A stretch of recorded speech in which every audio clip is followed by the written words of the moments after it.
Welcome back.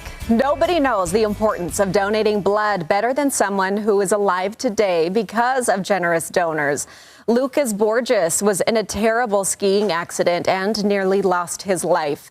He joins us now representing our sponsors at A.R.U.P Blood Services to tell us his story. Lucas, wow, you are such an inspiration, and this story is truly unbelievable. What happened 3 years ago? You were a lifelong and skilled skier when this happened. Yeah, I was skiing with friends in Utah when one of the bindings came off of my ski, and I was racing doing 50, 60 miles an hour, hit a pole, and that severed one of the branches of my aorta. So was internally bleeding, had CPR twice on the way to the hospital, get to the hospital, and about 30 seconds later, my heart stopped for 10 minutes. And they worked through the night. For the next week, I was in a coma. They used a tremendous amount of blood product, but they saved my life. And it's because of those doctors, the medical professionals, and the fact that there was enough blood to keep me alive that I'm here today. So it's truly a story of what can happen when everything goes right.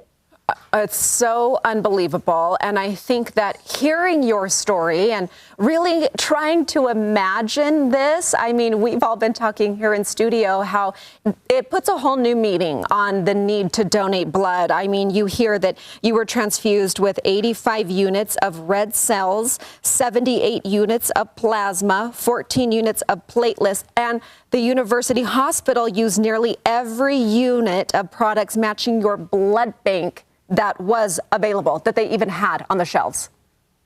That's right. And it was truly, thanks to all the folks that donate blood that there was that product available. I tell people, our healthcare workers and the folks that support them, they are truly heroes, and they need the help of folks that donate blood to be able to do what they do. They say it saves lives, but it truly does. And it's the reason I'm here today. And Lucas, you are here today because there are donors who understand the importance. What would you like to say to those donors and to people who are perfectly healthy and capable of going to give some blood as well? One, just truly thank you before anything else. I thank you, my family, friends, everyone thanks you. And, it's one of those things where we all have, you never know what'll happen. We all have friends, family, a parent, a child, and what you wouldn't do to have them for one more day, one more year. And when you never know what'll happen, you just hope and pray and wish that if tragedy strikes, that there will be blood in the system to keep them alive, and that's why we do it. And I'm sure you talk a lot to your own family and friends, and you spread this message. And have you encouraged a lot of them to do this regularly or when they can?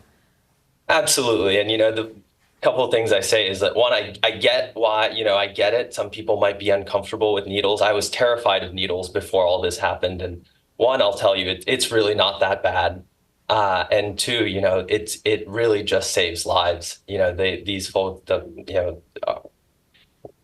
imagine looking at a child or a parent and when you never know what'll happen, and when things happen, you just hope that there will be blood, and it's because of the folks that donate blood that we can keep those people alive a little bit longer, and it's why I'm here. And we're so grateful to A.R.U.P, but they do need up to 75 donors per day. And it really is no big deal. And when you think that you are giving somebody their life back, somebody's son, somebody's friend, I mean, having a face to putting a name to all of this, it's just a game changer. And Lucas, you're thriving now. You just completed your MBA. How are you feeling? What else are you up to? Yeah, I mean, I could not have imagined how quickly and completely recovery would have gone. Just finished my MBA at U Chicago. I had gone to Harvard undergrad, and now we're starting an investment firm here in Dallas focused on private equity, and have still skied. And it's really thanks to everyone that helped me when I needed it most. Those first steps are the most difficult, but also the most important. If you ask me to walk down the hallway and back, now it's no big deal, but in the very beginning, the first steps in the ICU, those are, the most challenging. And like a lot of things, those first steps are, the most difficult, but the most important. Yeah. And, I think it's a story of just not losing hope and, the faith that there will be a better tomorrow. Well, you are meant to share this story, and other lives will be saved with spreading this message. And you're skiing again. What a rock star. Lucas, thank you so much for sharing. No, thank you for having me.